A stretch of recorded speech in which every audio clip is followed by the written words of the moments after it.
హుజురాబాద్ నుంచి గెలిచిన పాడి కౌశిక్ రెడ్డి ఉన్నారు ఎమ్మెల్యే. కౌశిక్ రెడ్డి గారు, మొదటగా కంగ్రాచులేషన్స్ మీకు, ఎందుకంటే ఛాలెంజ్ చేశారు, గెలిచారు. Thank you very much. ఏం చెప్తా ఉన్నా? చాలా సంతోషంగా ఉంది. ఇవాళ ఫస్ట్ టైం మేము అసెంబ్లీలో కాలు పెట్టడం చాలా సంతోషంగా ఉంది. ఖచ్చితంగా మా హుజురాబాద్ నియోజకవర్గ ప్రజలు ఏ ఆశతోనైతే నన్ను గెలిపించి పంపించారో ఖచ్చితంగా మాట కూడా తప్పకుండా నిలబెట్టుకుంటాను. ఈటల రాజేందర్ పైన గెలిచినటువంటి పరిస్థితి, ఎందుకు ఈటలను రిజెక్ట్ చేశారు అనుకుంటారు అక్కడ హుజురాబాద్ ప్రజలు? నా స్థాయి కాదు నేను మాట్లాడదలుచుకోను. నా స్థాయి కాదు నేను మాట్లాడదలుచుకోను. అంటే ఈటలను ఎందుకు రిజెక్ట్ చేశారు ప్రజలు? నా స్థాయి కాదు నేను మాట్లాడదలుచుకోను. ఓకే, ఏం చెప్తారన్నా? ప్రభుత్వం అంతా అప్పుల కుప్ప చేశారు అనేటువంటి విమర్శలు చేస్తూ ఉన్నారు, ప్రభుత్వం నుంచి వస్తున్నట్టు విమర్శ.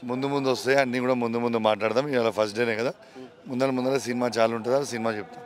Thank you. మీరు కంటిన్యూషన్ ఉంటారా? అంటే కొన్ని విమర్శలు కొన్ని సోషల్ మీడియాలో కానీ కొన్ని వార్తలు వినిపిస్తూ ఉన్నాయి, కొద్దిమంది టచ్లో ఉన్నారు, దాదాపు బీఆర్ఎస్ అంతా ఖాళీ అవుతుంది, కాంగ్రెస్లోకి వస్తారని స్టేట్మెంట్ చేస్తూ ఉన్నారు కొంతమంది. మీకు ఒకటి చెప్తా ఉన్నా, నా గొంతుల ప్రాణం ఉన్నంత వరకు నేను కేసీఆర్ గారితోనే ఉంటానని చెప్పి ఈ సందర్భంగా తెలియజేస్తా ఉన్నాను. మేము టచ్లో ఉంటారు కదా, వాళ్ళలో ఎవరైనా మాతో టచ్లో ఉంటే వాళ్ళని చూసుకోమని చెప్పండి. Thank you.